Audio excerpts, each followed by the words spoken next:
जी के नंदन हो बाबा करी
चलिए आई पुरस्कार आइल बा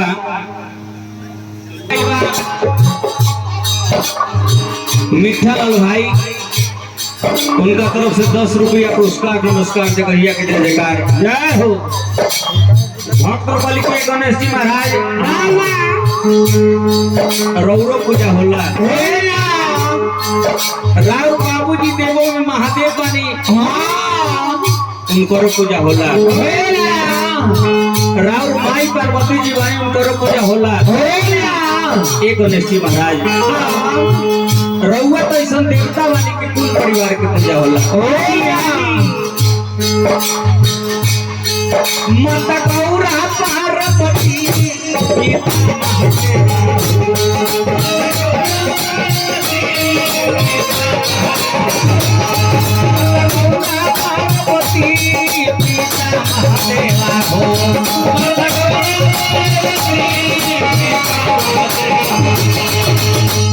गणेश महाराज लड्डू बन के भोग लाके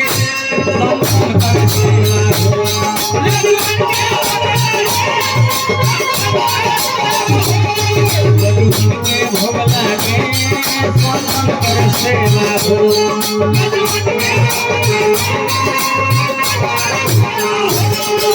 गणेश महाराज जल्दी आई रुआ हाई शंभुराम जी पूरा निवासी आए हाय हाय 51 रुपया का पुरस्कार सीने में दोनों पढ़ाने को तैयार रहो। चलिए हमारा तरफ से नमस्कार जगहिया के जय जयकार भक्त के गणेश महाराज लड्डू बन के भोग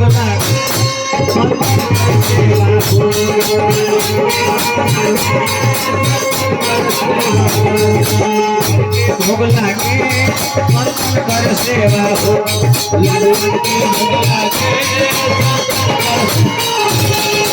चलिए गौरी पुरस्कार नरेश राय जी नौवा चकनी वासी चलिए मुखिया जी के भाई लोग चलिए ढेर पुरस्कार नमस्कार जगहिया के जय जयकार भाई 2 4 500 1000 लड्डू बन के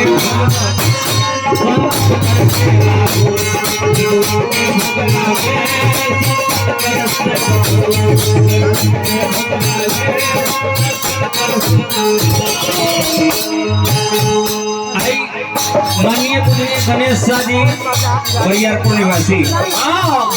उनका तरफ से 101 रुपया आशीर्वाद आई रहे जय हो। चलिए नमस्कार जगहिया के जय जयकार भक्त पहले अब आप कौरी जी के नंदन हो पावन कौरी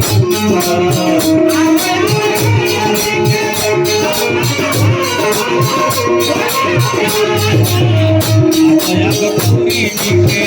नंदन हो बाबा बड़ी अभिमान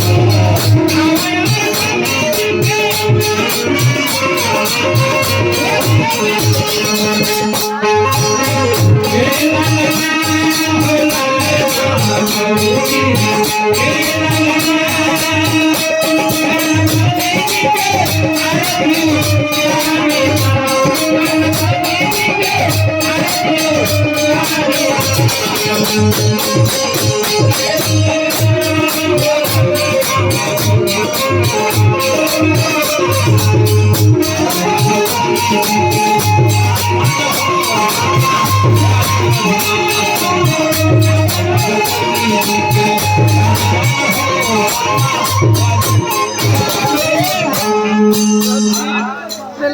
रहुआ है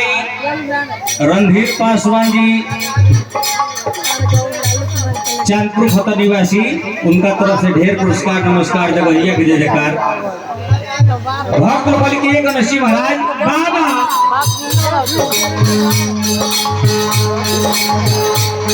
हथिया के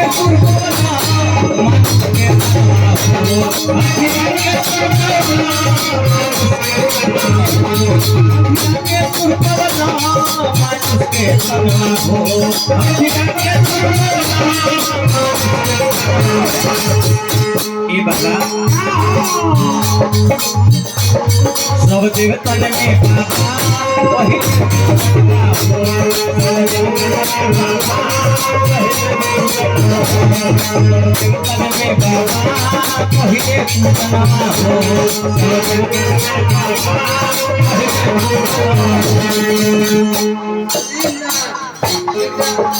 सुनील दास जी ठेकेदार साहब। हाँ हाँ हाँ